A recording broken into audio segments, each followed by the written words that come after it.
안녕하세요, 역사 돋보기입니다. 오늘은 역사 돋보기의 설화 이야기 두 번째 시간입니다. 이번 주제는 서동요, 즉 서동이와 선화공주의 사랑 이야기입니다. 다들 아시겠지만 그래도 짧게 두 남녀의 설화에 대해 간략히 이야기해드리겠습니다. 서동요 이야기는 삼국유사 제2권 기2편 무왕 챕터에 수록되어 있습니다. 무왕은 백제의 30대 왕으로 본명은 부여장입니다. 부여장의 친모는 이 수도 남쪽 연못가에 작은 집을 두고 살고 있는 과부였는데, 그 연못에서 용이 나타나 정을 통하고는 부여장을 낳았다고 합니다. 설화에서는 왕을 용으로 표현한답니다. 즉, 이 출생 이야기에서 알 수 있는 것은 부여장은 백제의 왕이 공식적인 왕비나 후궁에서 낳은 아이가 아니라 민가에서 우연히 낳은 사생아라는 것이겠죠. 아버지가 누군지 모르고 태어나 자란 부여장은 너무 가난하여 어미를 봉양하기 위해 말을 캐다 팔았다고 합니다. 그래서 부여장의 별명이 말을 캐다 파는 아이라는 뜻에서 마똥이 혹은 한자를 써서 서동이라고 사람들은 불렀다고 합니다. 서동이는 신라의 진평왕 셋째 딸 선화공주가 그렇게도 예쁘다는 말을 듣고 국경을 넘어 신라로 넘어갔다고 합니다.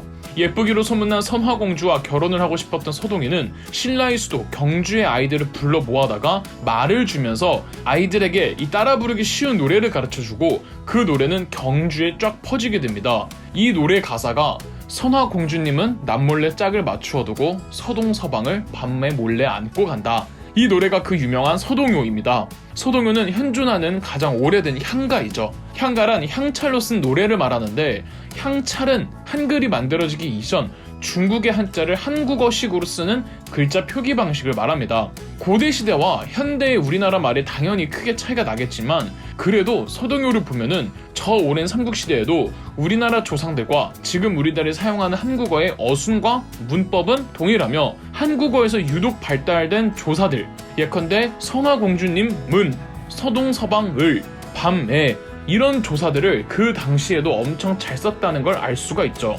다시 서동설화로 넘어와서 공주의 신분으로 해괴망측한 노래가 민가에 퍼지니 진평왕은 선화공주를 궁궐에서 내쫓습니다. 왕비는 공주에게 금 하나를 여비로 주었고, 공주가 궁궐에서 쫓겨나자 서동이가 나타나 선화공주를 옆에서 모시며 둘은 사랑에 빠지고 둘은 부부가 되었죠. 그런데 서동이가 선화공주가 가져온 금을 보더니 이게 무엇이냐고 묻자 선화공주는 한평생의 부를 이룰 수 있는 보물이라고 알려주었는데, 이게 웬걸? 서동이가 고향에서 말을 캘 때 금을 엄청 파두었는데 이게 뭔지 몰라서 그냥 쌓아만 뒀다는 거죠. 이 금을 활용하며 서동이는 금세 유명해졌고 백성들의 지지와 민심을 얻어 백제의 왕이 될 수 있었다는 겁니다.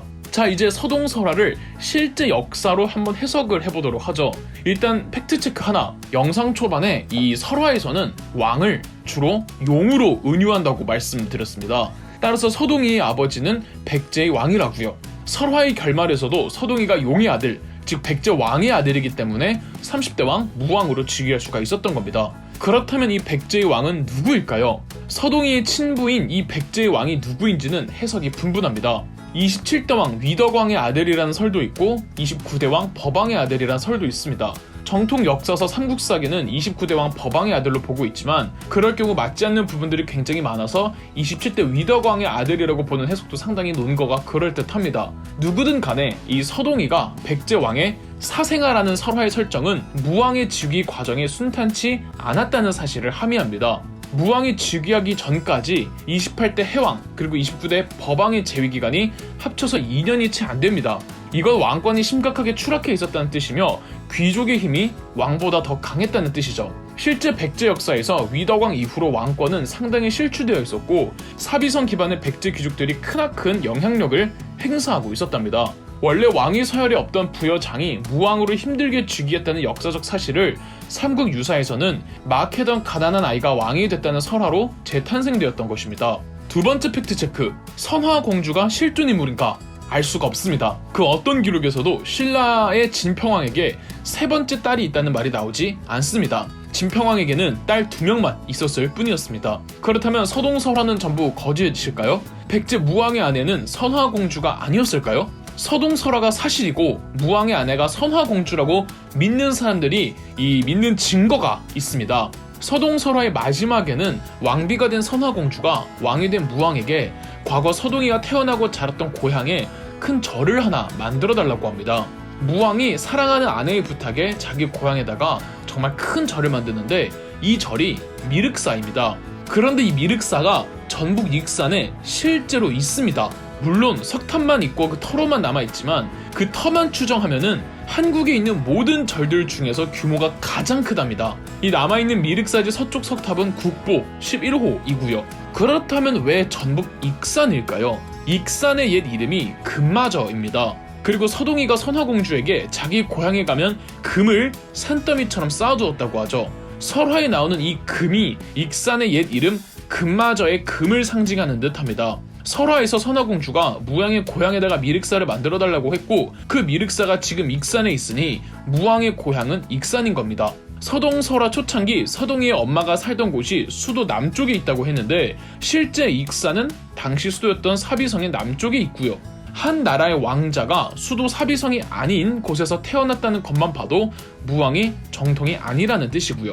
그런데 2009년 서동이와 선화공주의 풋풋한 사랑 이야기를 진실로 믿고 싶어하는 사람들에게 청천벽력 같은 소식이 전해집니다. 복원 과정 중 미륵사지 석탑에서 발견된 사리봉연기에는 백제의 왕후는 사택 적덕의 딸이라고 적혀있던 겁니다. 무왕의 아내는 선화공주가 아니라 당시 백제에서 제일 가는 권세 가문 사택시에서 배출된 사택왕후라고 고고학 자료에서 쐐기를 박아버린 겁니다. 그런데 아직 희망은 있습니다. 왜냐? 무왕의 아들 의자가 사택왕후의 친아들이 아니라는 사례들이 너무 많습니다. 뭐 여러 가지가 있겠지만 결정적으로 의자가 의자왕으로 즉위하기까지가 순탄치가 않았어요. 엄마 외가 쪽이 백제에서 입김이 제일 세다는 사택식 가문이라면은 차기 왕으로 즉위하는 게 너무나도 당연한 건데 의자왕은 결코 쉽게 왕이 되지를 못했고 의자가 왕으로 즉위하자마자 사택식 가문을 숙청해버리거든요. 그렇다면 의자왕의 친엄마는 따로 있다는 것이겠죠? 무왕에게는 부인이 최소 2명이라는 겁니다. 의자왕의 친엄마 그리고 사택왕후. 그런데 이 의자왕의 친엄마가 누군지 도통 알 수가 없습니다. 다만 주류 귀족이 아니거나 의자를 정치적으로 강력하게 지지해줄 수 있는 가문은 아니었겠죠. 후대의 세상 사람들은 그녀의 존재를 외국의 공주라는 선화공주 캐릭터로 이야기화한 것이고요. 익산에 가시면 정말 오래도록 내려오던 2개의 큰 무덤이 있습니다. 거의 뭐 왕급 무덤 정도의 봉분이 2개가 있는데 그래서 이 2 무덤을 쌍릉이라고 불렀습니다. 주인은 알 수가 없어요. 쌍릉 중에서 상대적으로 크기가 더 큰 무덤을 대왕묘, 조금 더 작은 무덤을 소왕묘라고 불러왔답니다. 비록 무덤의 주인을 정확하게 알 수는 없지만 이 정도의 크기의 무덤이라면 왕족이나 그에 준하는 지배층의 무덤일 것이라고 그래서인지 사람들은 오래전부터 이 2 무덤이 무왕과 선화공주의 무덤이라고 믿어왔습니다. 그 옛날 조선시대 때에도 그랬고요. 그러다가 2018년 불과 몇 년 전이죠. 쌍릉 대왕묘에서 인골이 발견된 겁니다. 가톨릭대학교 의과대학에서 인골을 분석한 결과 인골의 주인은 사망 당시 나이 60에서 70대의 성인 남성의 것이고 7세기 정도의 인골로 밝혀졌습니다. 정확하게 무왕이 재위했던 기간과 일치합니다. 서동이의 인골이라는 거겠죠. 그렇다면 옆에 소왕묘는 무왕의 아내, 즉 당시 왕비의 무덤일 텐데 이 아쉽게도 소왕묘에선 인골이 발견되지 않았지만 이곳에서 출토된 관꾸미계를 분석해본 결과 사택왕후의 죽음의 연도 642년보다 앞선 것이라고 합니다. 무왕에게 사택왕후가 아닌 다른 또 한 명의 왕후가 있었음을 고고학적으로도 증명이 된 거죠. 이 왕후가 누구인지는 모르겠으나 아마 의자왕의 친엄마였겠죠? 이 무왕은 당시 백제의 수도였던 사비성에 기반을 둔 사택식 가문으로부터 벗어나기 위해 전북 익산으로 수도를 옮길 계획이었습니다. 그러나 결론적으로는 수도를 옮기지 못했죠. 궁궐도 만들고 거대한 사찰까지 다 만들어 놓고 왜 정작 천도를 단행하지 못했을까요? 아마 무왕 입장에서는 사택 왕후의 친아들이 아닌 의자 왕자를 차기 국왕으로 세우는 조건으로 익산 천도를 포기했던 것이 아닐까 합니다. 일종의 정치적 거래였던 셈이죠. 이 정치적 거래가 성사됐음을 입증하기 위해 공사 중이던 미륵사를 사택시 가문의 재력으로 완공한 게 아닐까 하며 그렇다면 미륵사지 석탑에서 출토된 백제 왕후였던 사택 적덕의 따님이 봉영했다는 말이 이해가 되죠. 그래서 무왕의 그녀이자 의자왕의 친엄마는 대체 누구였을까요? 선화공주는 실존 인물인가요? 허구 인물인가요? 모릅니다. 이 베일에 가려진 그녀의 진짜 정체는 아마 알 길이 없을 겁니다. 그렇다면 어차피 이 여인의 정체가 밝혀지지 않을 거라면 비록 가공의 인물이지만 그녀를 그냥 선화공주라고 믿도록 내버려 두는 건 어떨까요? 역사라는 게 100% 진실로만 채워질 수 없기 때문에 대중문화로서 옛날의 이야기들을 하나의 문화 콘텐츠로서 풍성하게 즐기는 것도 역사를 잊지 않는 방법 중 하나이기도 하니까요. 그럼 역사 돋보기였습니다. 영상 재미있으셨다면 구독과 좋아요, 알림 설정까지 해주시면 감사드리겠습니다.